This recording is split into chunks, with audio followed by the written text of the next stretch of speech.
Welcome to another episode of Our Interesting Times. It's my pleasure to have Greg McCarron on the show. Greg is the co-host of the Antedote podcast. He does that show with Jeremy Rothe Kushel. Is that a weekly spot you do? We try to do it weekly, at the very least bi-weekly, on a weekly basis. We've been had some relocation issues. We've been busy a lot, so we haven't been doing it every week, but technically we host every week. We post it on No Lies Radio. Oh, so you have a life outside your podcast then? What? Yeah, yeah, I guess you could say that, especially Jeremy. Yeah, okay. Oh, especially, okay. Well, yeah, we have a life outside of our podcast, so yeah. Well, Greg, thanks for coming on the show.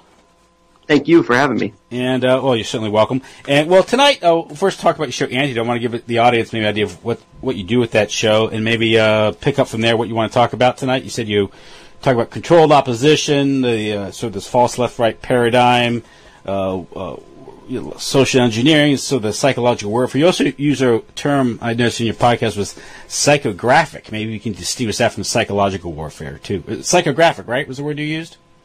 I may have been Jeremy who used that. Okay. I thought that was interesting.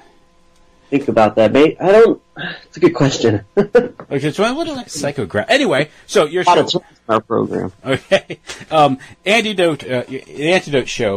What's your intent? What do you do with that show? What's behind that show? What's the purpose? Yeah, about a year ago, it was just, I thought of this idea, and Jeremy and I, we talked about it, and we launched the Antedote, and we spell it actually Antedote, and there's a couple reasons for that. One is that Antidote, there's probably other programs or similar, radio that has that name, and also with Antedote, we named it Anti-A-N-T-E because meaning of ante is to raise the stakes of stuff. Like, for example, in a game of cards, you up the ante. So our goal with this program is to raise the stakes as far as conversation within the alternative media. Oh, so it wasn't because of your public school education. No. No, it wasn't. Okay. No. I'm glad, thankfully I've moved away from all that, so that was just to raise the stakes of alternative media discourse and to critique the alternative media even more so than the mainstream media. Because I think Jeremy and I, we share this belief that in a lot of ways it's more important to understand the, quote, alternative media than it is to understand even how the mainstream media works. Mm-hmm. Yes, yeah, that's true. Because the alternative media, if anyone is familiar with how the mainstream media has been co-opted and controlled for several decades, I think the whole mass media was created for the purpose of mass manipulation. So from the get-go, all the big names, Walter Cronkite, Tom Brokaw, Peter Jennings, all these big names, CBS, ABC, NBC, CNN, they were these corporations have been created for the purposes of mass manipulation through mass communication. But it'd be naive to think that as the alternative media came online with the development of the internet and these things, that in itself wouldn't be immune or from that type of manipulation or control.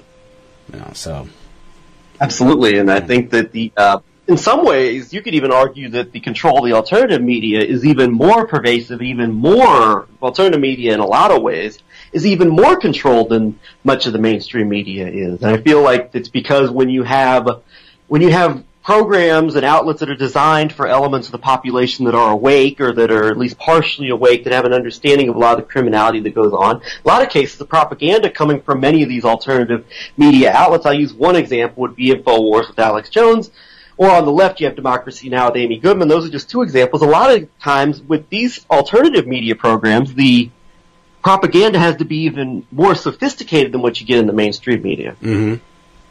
Yeah, and that's what makes it so difficult because you're dealing with limited hangouts or half-truths, and those are the most effective lies.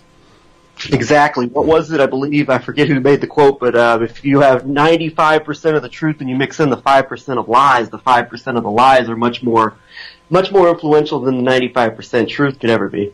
Yeah, I don't know if those ratios hold for these couple of examples, but if the Pentagon Papers or Watergate or Iran-Contra, right? Yeah. You might be dealing with 50-50 or 40-60 or 30-70 in those ratios, but nevertheless, we get some, Doug Valentine says this, every now and then the deep state or the cryptocracy, these agencies show a little leg to get the public excited. and that's enough. You feed give the public what a little bit of information. Of course, the 1970s, the church hearings, the Rockefeller Commission, if you can believe that, looking into the abuses of the intelligence agencies. Yeah. After all the criminality had been committed, they come out and reveal it afterwards. Yeah, and no one's ever indicted. I think the closest was Richard Helms, and I think the former CIA director, for lying to Congress. But I don't think he never served any time, and so and I think Edward Bennett Williams was his lawyer, the late owner of the Baltimore Orioles, his billionaire oligarch lawyer, and so he was well rewarded for his efforts. So tonight, you wanted to talk about. Well, I'll let you go. What did you want to talk about tonight?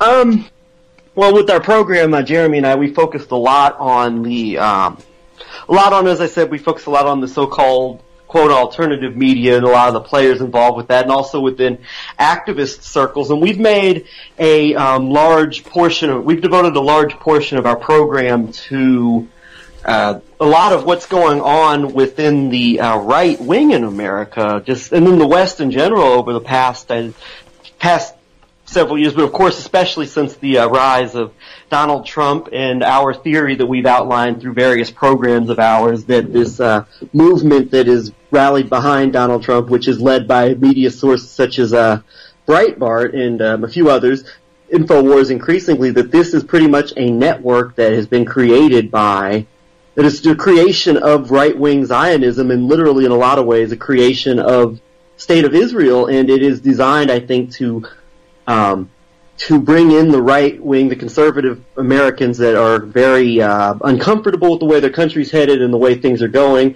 And the same goes in Europe as well, what you see with a lot of the European populist right-wing movements. And it's a way to corral them into the same established means of same business as usual, but just under a very umbrella and the facade of populism and grassroots activism, and the facade of a grassroots movement. And so we've focused a lot on that, and a lot of the players involved in this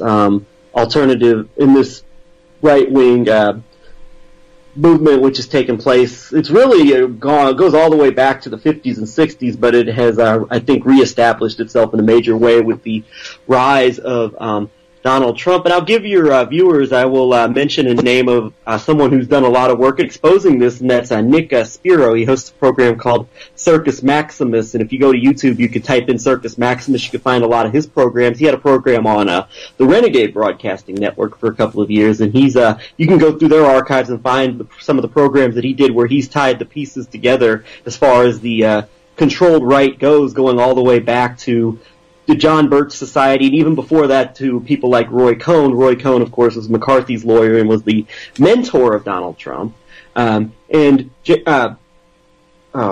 Spiro's done a ton of work in connecting these dots, and I give him a lot of credit with helping me to understand all of this. And so I thought I'd give him a shout out while we're at it. But that's what we focus a lot on, is the controlled right, and just how all of what we're seeing with the Trump movement and going back to the Tea Party and going back before that is a creation of the same system that it claims to oppose. Mm-hmm. Have you given any thought, or I'm going to put you on the spot here, but Andrew Breitbart's untimely death and sort of this, well, he died of a heart attack on a street corner in the middle of the night, apparently, and then the coroner died of poisoning or something?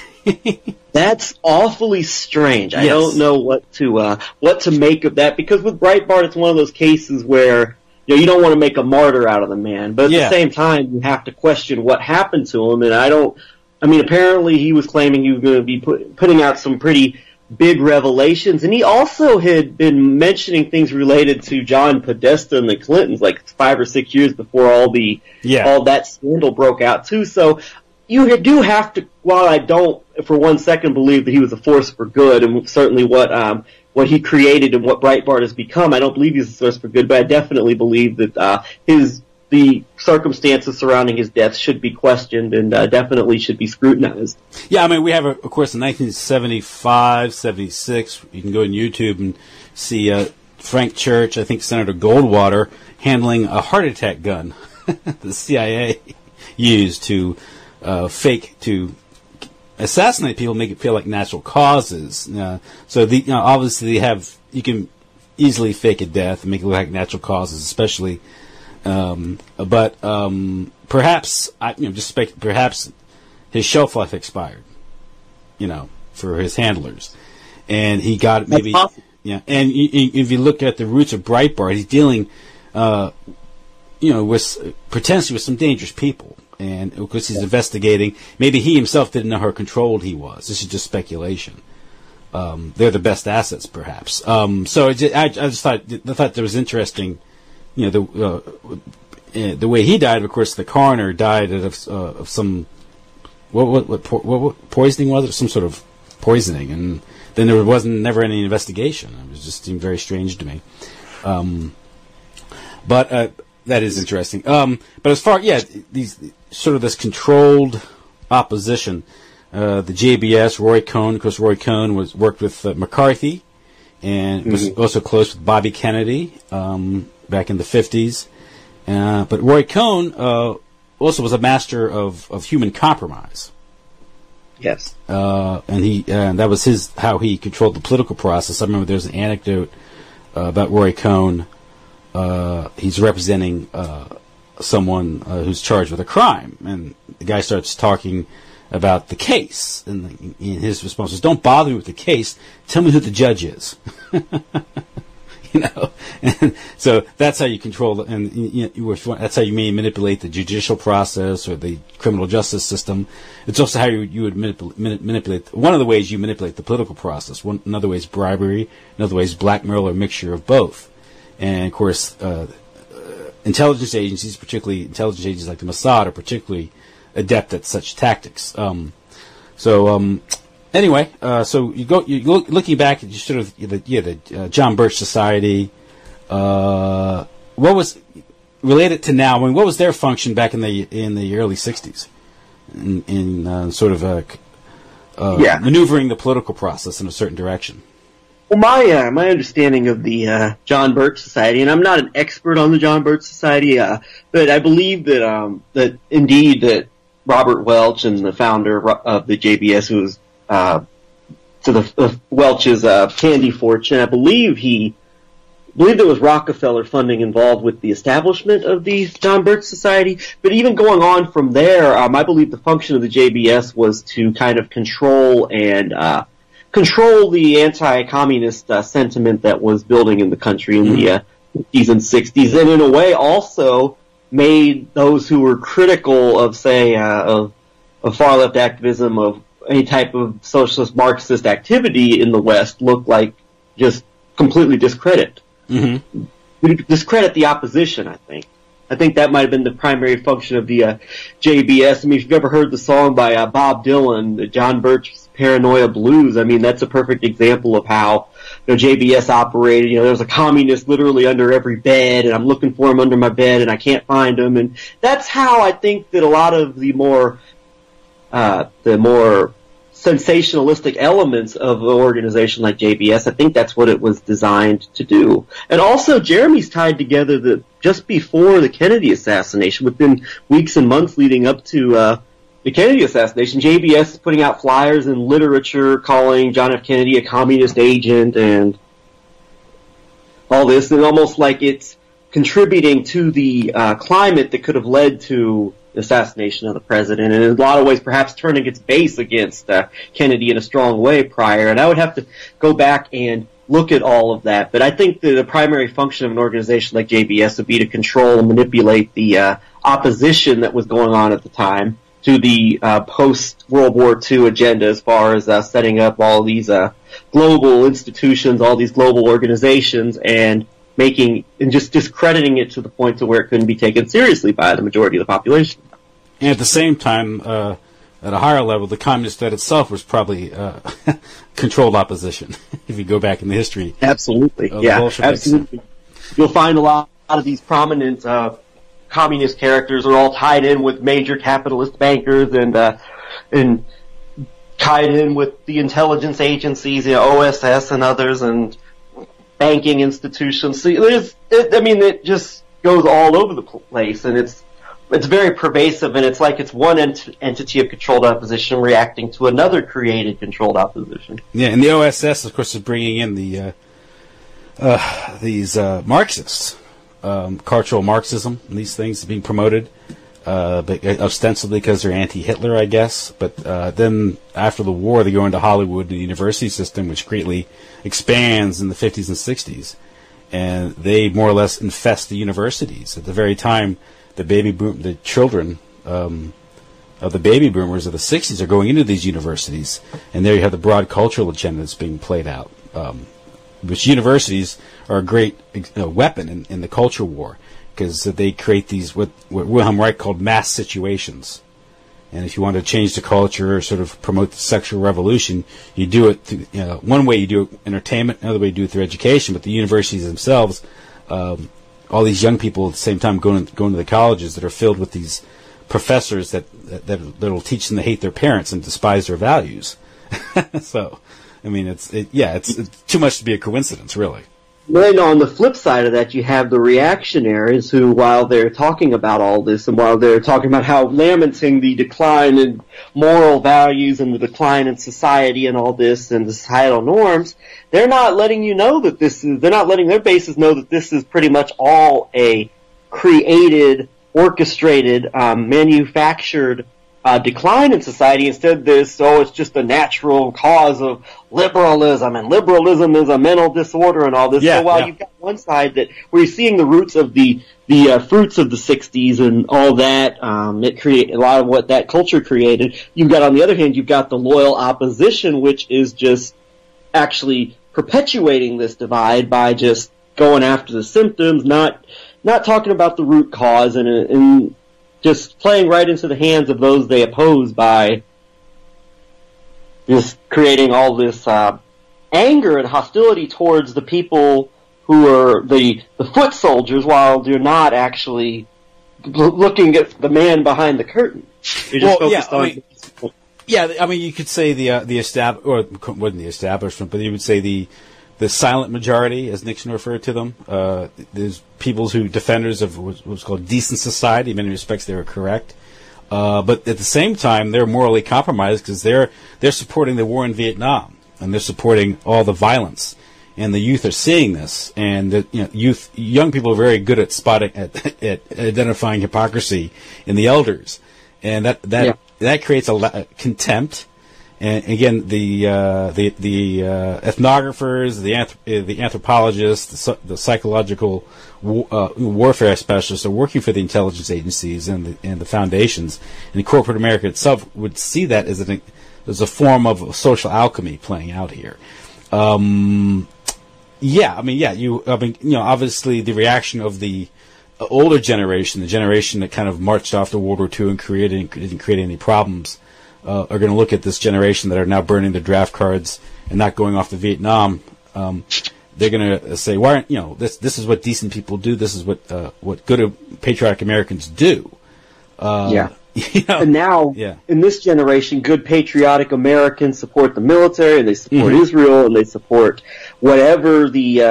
they support anything that's done in the name of the military, and and more than anything else, they support waging wars against those evil Muslims. Like in the 60s, it was the evil communists, now it's the evil Muslims we got to go to war against. And it's funny, while on one hand, Trump and his base, they speak of America first, and they speak of opposing all these foreign interventions, but at the same time, they are the number one fomenters in, like I say, for example, you look at Breitbart, it makes the editorial pages of the Wall Street Journal and the Weekly Standard, Bill Kristol's publication, look very dovish when it comes to a lot of the issues related on the war on terror. They're the number one purveyors of continuing this perpetuation of this myth that there's this imminent threat of terrorism from within Islam and Muslims, and that as a result is and when they do that, that's very similar to how the communist hysteria worked in the 60s, but when you get all these America Firsters, they're talking about, we're America first, we're not interventionists, but they are perpetuating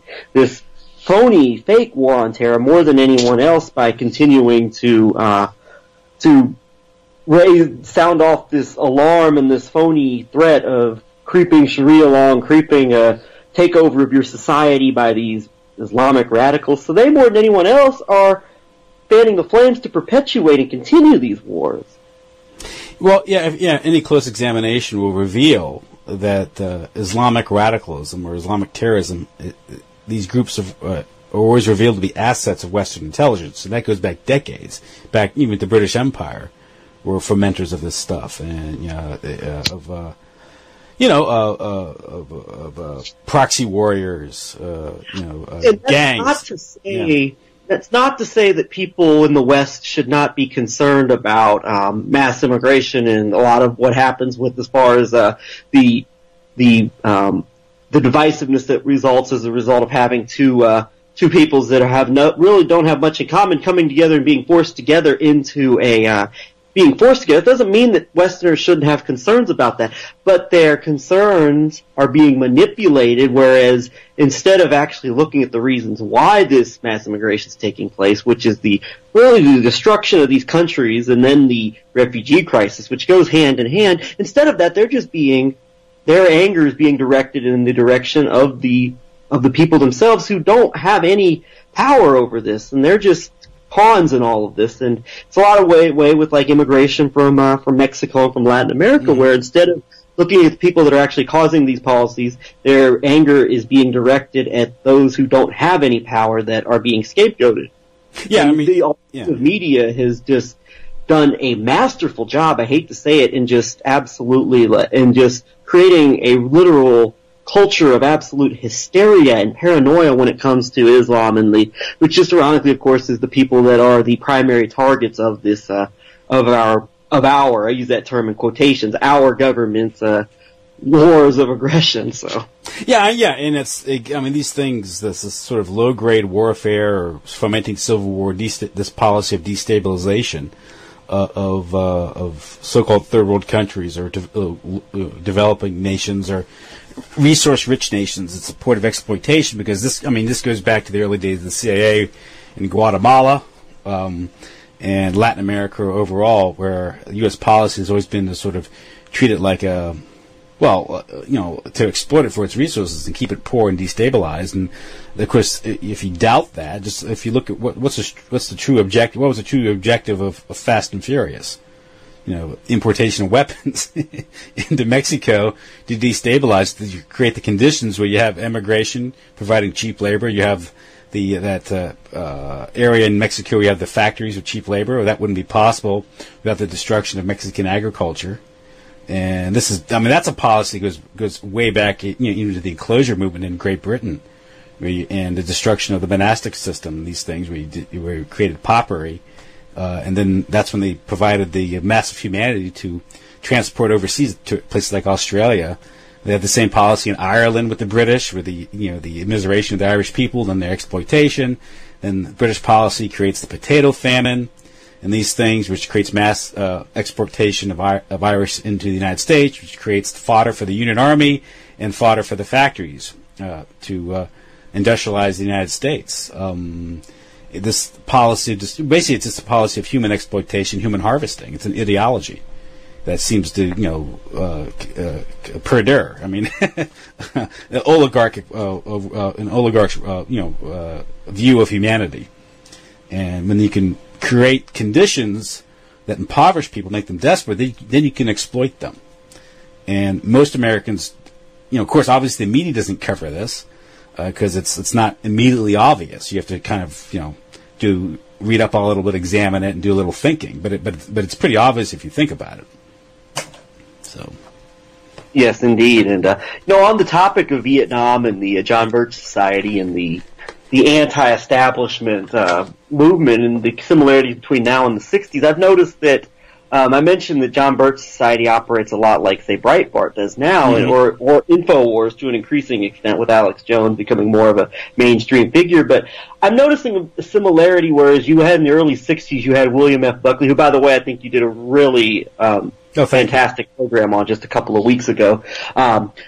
William Buckley, in his pages of National Review, condemned the John Birch Society, and now you've got the establishment Republicans are condemning Donald Trump and condemning Steve Bannon and Breitbart, and I think there's a very similar dynamic going on with that. And you look at a lot of the, there are a lot of similarities if you really take a look at the battle between the establishment Republicans and the JBS movement of the early '60s, and what's going on now with the establishment, Bill Kristol, David Frum type Republicans against this Breitbart wing. I think there are very many similarities all the way from the nature of the war that is going on now within the GOP to the social nature of the country at the time as well, where you had all this turmoil taking place in the '60s. You have all this turmoil taking place now domestically. Yeah, and of course, if it's not something, maybe not of course, but it's the turmoil, the upheaval, was something that wasn't exactly organic or something that was just natural. It appeared to be fomented or created by the ruling elite, by the oligarchs, and that would be Time Life, Henry Luce, promoting drug use in the 50s.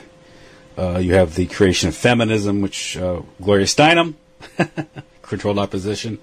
At the same time, the Kinsey Report's being promoted by Time magazine, the Kinsey Study. This is creating the grounds for the sexual revolution. You have, of course, Playboy magazine. The late Hugh Hefner suddenly being catapulted to success.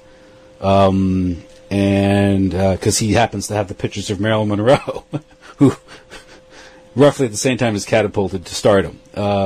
And all this cultural and social, creation that's going on into the '60s. Of course, right after Kennedy's death, you have music goes through this drastic change. You go from Leslie Gore and the Everly Brothers to the Beatles to the Rolling Stones. Pretty soon you have the cacophonous rock music of the '60s providing the soundtrack for that tumultuous time. But the music is there to provide the soundtrack for the events, which you had a recent show, which I haven't had the benefit of listening to yet, talking about Vietnam, about Ken Burns' Vietnam. Speaking of which, I've heard that the only part of the Vietnam documentary that Ken Burns is accurate is the music was indeed the music that was created at the time. So I've heard that's about the only accuracy. I'm sure. Well, I guess it's Jefferson Airplane, Creedence Clearwater Revival, Jimi Hendrix. Yeah, it's usual music. But yeah, I mean, it's and if you look at, of course, we look at the Gulf of Tonkin, this staged event, and of course, at the same time, a couple years before that, you have although we weren't aware of it, until I guess the early 2000s. But this Operation Northwards regarding Cuba and this idea of the Joint Chiefs of Staff proposing false flag terrorist attacks being conducted on American soil to blame Cuba, to justify an invasion. Of Castro's Cuba. And if you're talking about controlled opposition, I don't know if you're familiar with Servando Gonzalez. And his might have heard an interview of him once. His book on Castro as a CFR agent, which is real paradigm shifting. Yeah. Because if you think about it, was it Castro's soldiers in Africa protecting the oil fields of Gulf and BP and these Chevron? And what did that serve? He was a great boogeyman to have in the Caribbean. It would be a created paradigm where you have Castro, who may very well have been a creation, and then you've got the paradigm of having Fulgencio Batista, who basically just allowed Cuba to be a haven for mobsters and casino, big money, organized crime interests, and that's quite a paradigm to create there too. And it's, I think, another example of this classic paradigm where you have the two sides competing with each other for influence, but at the end of the day, they all achieve the same interests. It sounds like. Yeah, and organized crime itself. Talking about I guess Trafficante, Meyer Lansky, and these folks. Murder Incorporated might have served a function for a while, but since the '60s, it looks like that organized crime has gone corporate, and that's so well represented in places like Las Vegas. We just had this major shooting where and where people like Sheldon Adelson and Steve Wynn just happen to be the kingpins of Las Vegas, and they're very much mob figures, if you ask me.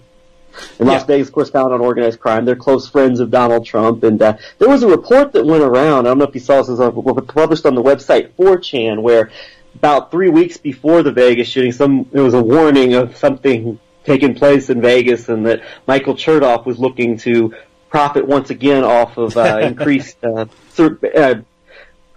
scanners, surveillance techniques, much like he did after during the TSA fiasco, and that Sheldon Adelson was going to install them in his casinos. So that's just something that came out within a couple weeks prior to the shooting. It was just the random leak on 4chan. I don't know if it should be taken seriously, but it is something that came out. But when you consider what you're just talking about with Murder Inc. and the mob becoming corporate, that's exactly what we've seen. And it's led by people in Las Vegas, such as Sheldon Adelson and also Steve Wynn, who I now believe is in charge of finance for the Republican National Committee. So, and another example of sort of the racket, the organized crime racket going legit and becoming mainstream would be this. We just accept it now, but the proliferation of state lotteries used to be called the numbers racket, and that's a good point. It's just a way of life. The same way that that pornography has become normalized. Used to be relegated to certain areas, whether it's smut magazines or certain areas of town, where you go see the smut films. It's become all normalized. And this is another example of degradation where, the whole point of, I mentioned you off call, but the whole point of degradation is making it so gradual no one notices it, yet they submit to it because they're not even aware of it anymore. Going back when we were talking about you mentioned Operation Northwoods, you mentioned the Gulf of Tonkin, and when I think about it now, the people of that time were so whipped into a frenzy about communism that anything that could be told to be blamed on communists, people would accept and believe. Now we've got a climate where you've got, I don't know what percentage of the population I'd say it is. It's pretty much the entirety of what passes for the conservative Republican base in this country, I believe, where they're whipped into this frenzy about Islam and Muslims and even, North Korea as well. I mean, because they see North Korea as being just another device, an enemy, because all enemies are like the same according to American group think we have here. All enemies are the same. But I'm just thinking under this president, Donald Trump, who has such a loyal base behind him, and what if, and I'm just asking the question, what if there were to be some type of false flag that it could be perpetrated and blamed on someone, whoever, to say Iran or say a radical or generic random Muslim group, and it's used to justify another intervention? I think the reaction of the people, especially the base that is behind Trump, that is the most susceptible to this propaganda about Islam, I think it would make the reaction to September 11th look like child's play. That's a fear that I have. Yeah, because the masses are easily manipulating these things, especially if they gullibly, credulously watch the media and what they're told in these events. I think there's a good portion that are sort of now knee-jerk or just naturally skeptical, but not enough. That's always. Unfortunately, if you look through our history, that's usually the case. Whether it's the sinking of the Maine, remember the Maine to hell with Spain, or Woodrow Wilson's intrigues after he campaigned to keep us out of war. A month after he's inaugurated, he gets us into the war. I hate war, and I'll keep us out of war forever. Yeah, FDR, mothers, your sons would not fight any form. Bush said he was against nation building. I remember that in 2000, saying normal nation, all these things. Time and time again, we have politicians that are running on the peace candidate. Lyndon Johnson, for all people, ran as a peace candidate. Oh, God, they painted, yeah. You've used that quote that somebody said they were told that Johnson keep them out of the war, and then they got into the war when they voted for Johnson. Yeah, they said if I voted for Goldwater, this is a joke in 1965, I guess. They said if I voted for Goldwater, they told me we'd be at war a year later. I did vote for Goldwater, and we were at war a year later. Right. So I mean that's the and that's a great illustration just how well. In the end of the day, just what a mockery the ballot box is. It's an insult to everyone's intelligence because the oligarchs decide who gets nominated. Even then, they can set up a loser like Goldwater. To what extent Goldwater was legitimate, he wasn't going to win anyway. But yeah, they can set that they can set in '68. Nixon was a peace candidate. His secret plan to end the war. 5 years later, hey. Yeah. Nixon we're going to end the war. Yep. Yeah.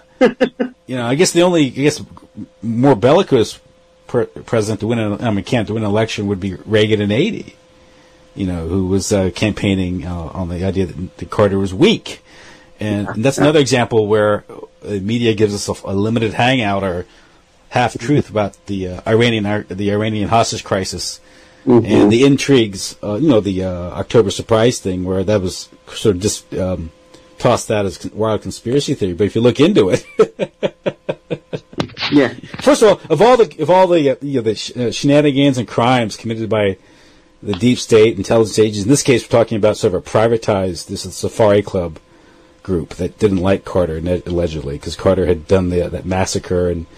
Wasn't this Team B that was set up by George Bush Sr.? Yeah, Team B, and you have all these guys with their connections setting up, and they supposedly had to privatize intelligence because the post-Watergate scandals had supposedly paralyzed the intelligence agencies. Yeah, if you believe that, fine. But this group then engineered sort of this coup against Carter. One was setting up the conditions for the Iranian Revolution.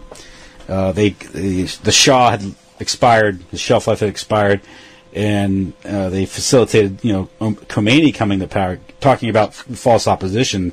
Yeah, that's a whole other thing. Actually, on that topic, I'm glad you mentioned the Iranian Revolution because on that topic, I don't know if you've heard of him, Brendan O'Connell. He's an activist from Australia and New Zealand. He's put out a lot of convincing information. I think that should be strongly considered. That a lot of the Iranian Revolution was itself just another controlled mechanism, and that a lot of the people that were connected, a lot of the leading players within Iran are products of Western intelligence and banking institutions, and so that he's put together a very interesting perspective on Iran that I think should be strongly considered. That not all Iran's another country where all may not be what it appears to be as far as the legitimacy of a lot of elements of what took place in Iran and what continues to go on now. Yeah, you've all saber rattling with Iran back and forth. But at the end of the day, nothing ever happens. But then in the meantime, again, a lot of fear stoked up. That means more defense spending and these things.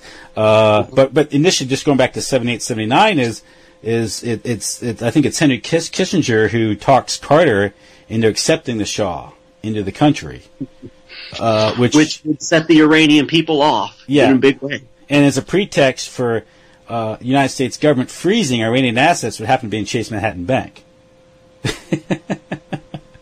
No, that's just a coincidence, I'm sure. Cui bono, as they say. But so, and like you said, so that's a crazy conspiracy. That's not, of all the things that pulled by the big banks and their intelligence agencies, that's probably the least sinister. I think David Rockefeller actually talked in his memoirs about his relationship he had with the Shah as well. Mm-hmm. So, and excuse me. Of course, Rockefeller was the one that put Carter in office. He was a trilateralist. Yeah, they were looking for a Southerner who could be presented to the population as a means to present the New South, and basically Jimmy Carter was chosen out of was chosen to be the face of the New South. Then he set up with Billy and Burt Lance and that scandal, at least the BCCI and all that. And of course there was you talk about controlled opposition. Of course, one part about controlling opposition is manipulation of the media, and one example, of course, is Carter's face being plastered on Time, Newsweek, and U.S. News and World Report. And very similar to what happened with Obama back in 2008 when his face was put everywhere, and that media campaign. So yeah. And when you talk about when you're talking about Trump, you talked about his connections to big media and some of these. Yes. That was an interesting analysis there. With the media, the thing that I think we did a program that was focusing on the war between Trump and CNN. Like a big part of Trump's appeal is that he's been calling out CNN, right? Mm-hmm.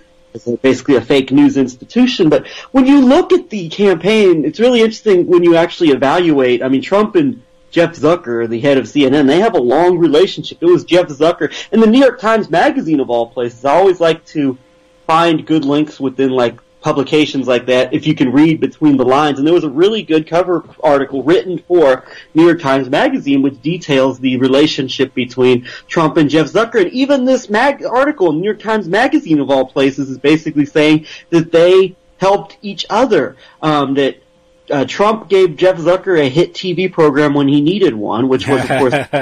Yes. And then when CNN needs the ratings and the attention, Donald Trump comes along, and it was CNN, if you can believe it, I think CNN, more than the other media outlets, was more responsible for giving Donald Trump this nonstop media platform than any of the other media outlets were. And so you really start to evaluate that. Was it an example of CNN? Well, you could say the easy CNN is just trying to destroy Trump, but is it also a way to CNN putting out this information in part? I'm not saying there's not genuine opposition to Donald Trump within the CNN media empire, because I'm sure there is at levels. I'm sure there is. They have their own infightings within the establishment. I'm sure there is.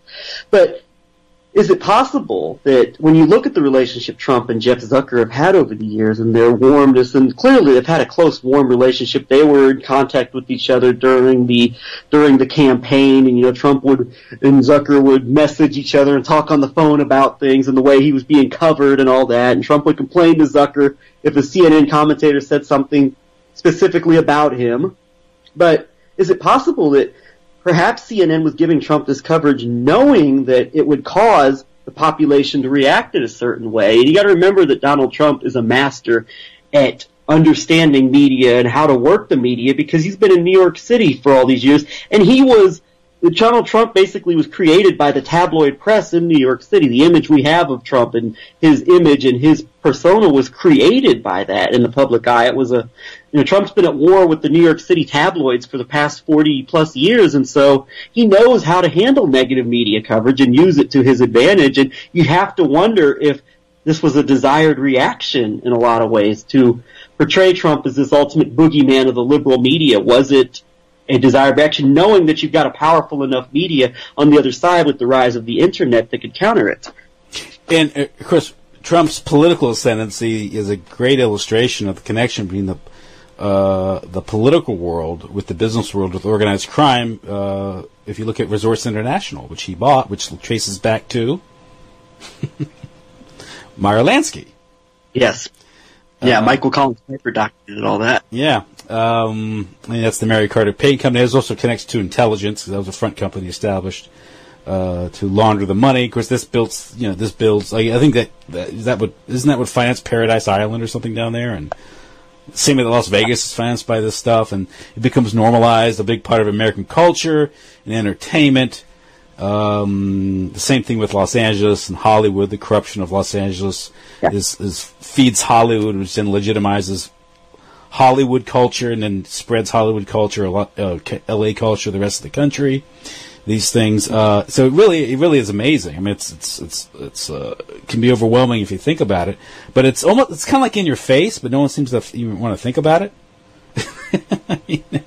And Roy Cohn, Meyer Lansky, all these people. But yeah. I think with another interesting fact about Trump is that when he got into trouble with casinos and he went through various bankruptcies, it was Wilbur Ross, who now is the Commerce Secretary. At the time, he was the head of bankruptcies for Rothschild Inc., who essentially bailed Trump out. And I believe this is back in the early, through his various bankruptcies over the years, I believe Wilbur Ross was involved in bailing him out so there's a Rothschild connection right there to Trump via the man who, working for Rothschild Inc., who's now the Commerce Secretary, helped bail him out of these, bankruptcies and the problems that he ran through with those over the years. And there's another connection, but, Jeremy and I, we've identified that there is people say Trump is an outsider, right? He's an outsider to the D.C. political consensus, and in a lot of ways, he truly is an outsider to the D.C. political consensus. But, on the other hand, there's another element of this so-called deep state, whatever you want to call it, that Donald Trump is directly and very intimately connected to, and that is the, you maybe call it the New York City, elements, probably elements within the city of London that extend into, of course, Las Vegas and into Israel as well, that are that basically run the global organized crime mafia racket. And casinos, of course, are a major part of that. So Trump is very deeply, intimately connected to this other element of the establishment of this deep state, whatever you want to call it, that doesn't get the attention that the political elite get. And I think that's where it comes from. So Trump's basically just working for another team in this whole battle, it seems like. And he is, people say he's an outsider to D.C. They're right, but he's not an outsider to the establishment in no way, shape, or form. Because Washington itself ultimately serves the banking interest of New York and London.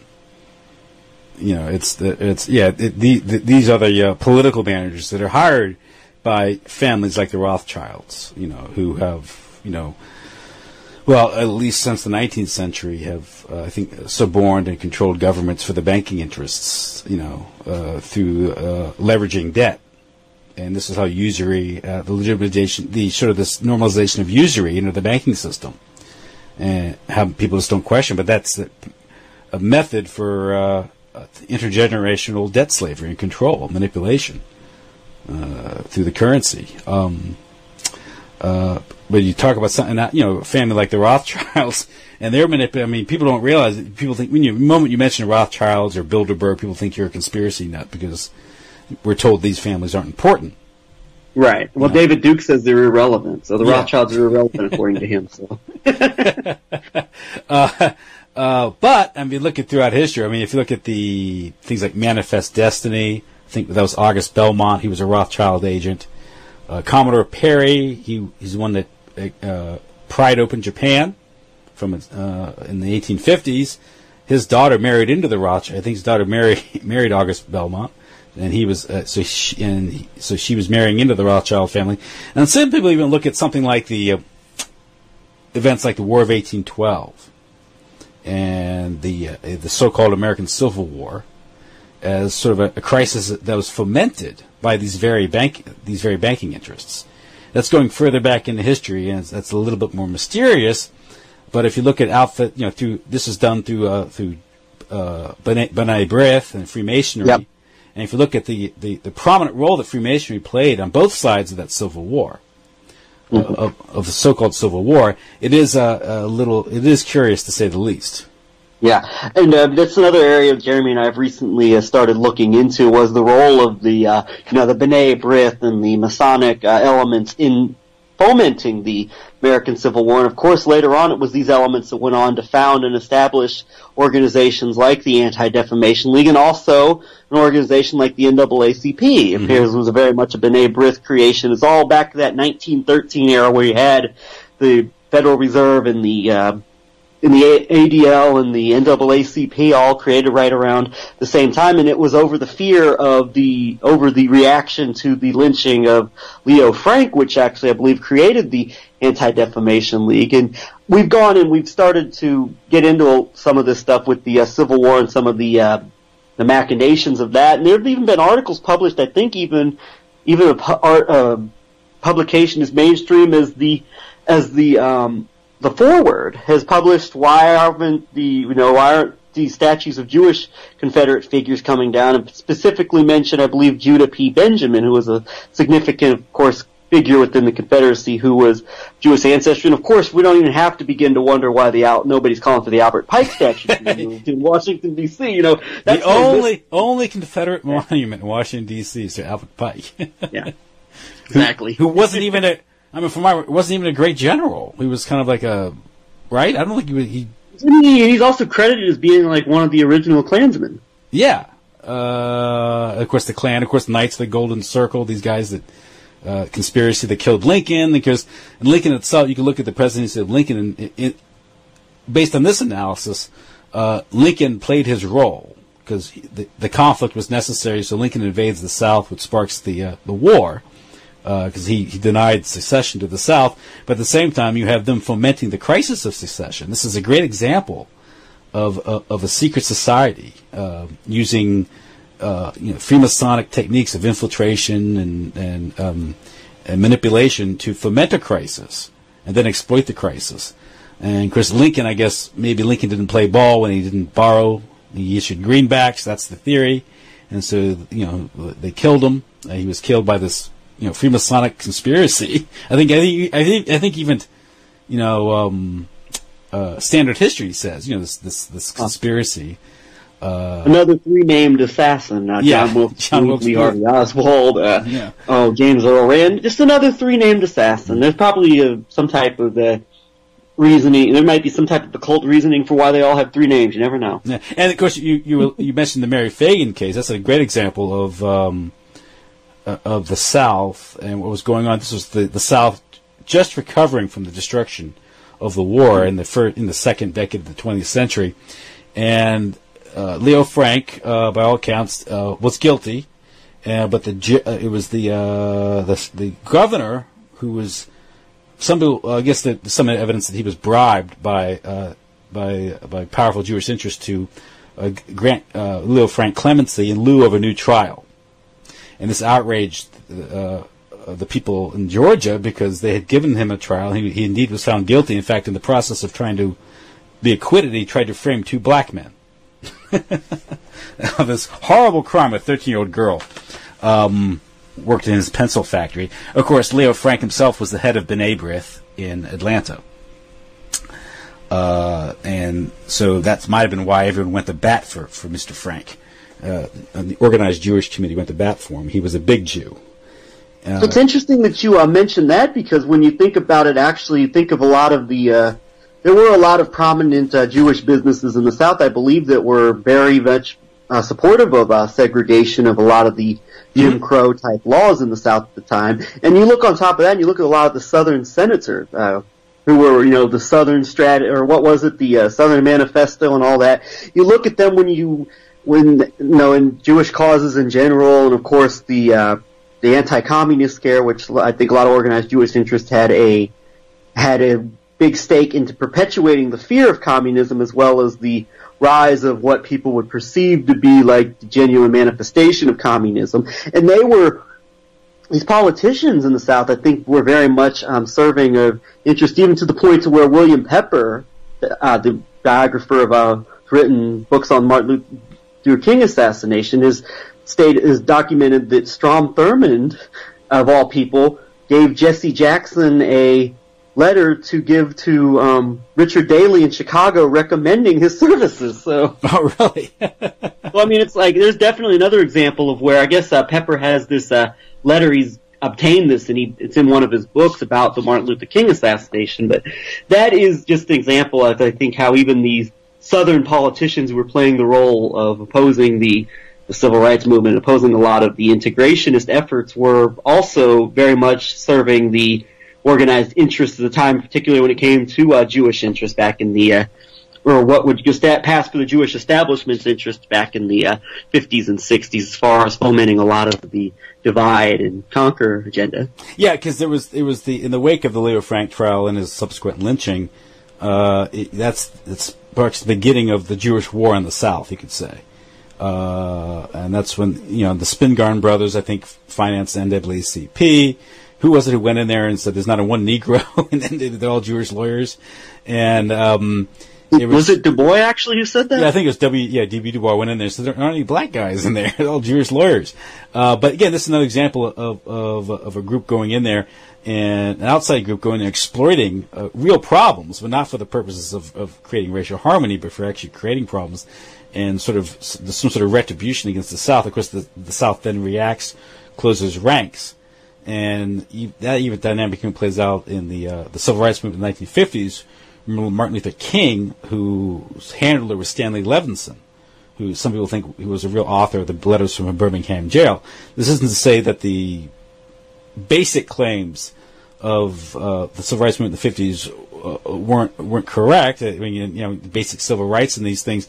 Nevertheless, these are things that can be exploited. Of course, this goes towards the destruction, what remained of federalism and limited federal government, because under the pretext of civil rights, the government, and that dates back as far back as the 14th Amendment.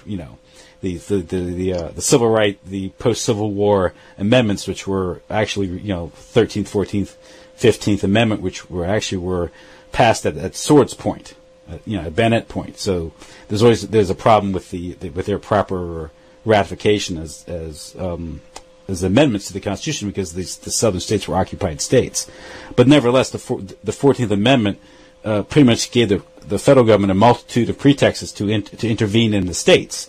And now today, the best argument against the 14th Amendment is how it's been subsequently interpreted. I mean, it's no limits on anything in the name of making people be nice to one another, as if when you look at the civil rights movement or what passes for it here in America, when you really look beneath the surface and you really take all aspects into consideration, it really wasn't a civil rights movement. I think if anything what it's done is it's created a facade of this idea of, we're this society where everybody's equal and all this and that, but really it's a facade, and there's a number of reasons for that. And with Martin Luther King, it's very clear that he was used as in a lot of ways to push the the narrative or the version of civil rights that the establishment wanted to push. I think that's pretty safe to say, and I think it was. I think it was Nelson Rockefeller who paid him $30,000 to go up into Chicago and start creating trouble in the North. This is an area which he had no familiarity with. The problems in the South were unique to the South. The problems in the North and in places like Chicago were very different. Chicago wasn't segregated. You had ethnic neighborhoods, which was his function, to go up there and to destroy what remained of the ethnic neighborhoods. I mean, you go into an ethnic neighborhood and say, you're not integrated. Well, of course we're not integrated. We're an ethnic community. And the presumption there is that the ethnic community itself must be destroyed in the name of integration and total equality. Boy, doesn't that sound like a Freemasonic trick? But and that's true. And I think, though, on the other hand, though, it does appear that he genuinely really did start to go against the interests of a lot of the interests that that those who were handling him had, particularly when he started turning his attention to the war in Vietnam. Oh yeah, he gives a speech in 1967. A year later, he's killed.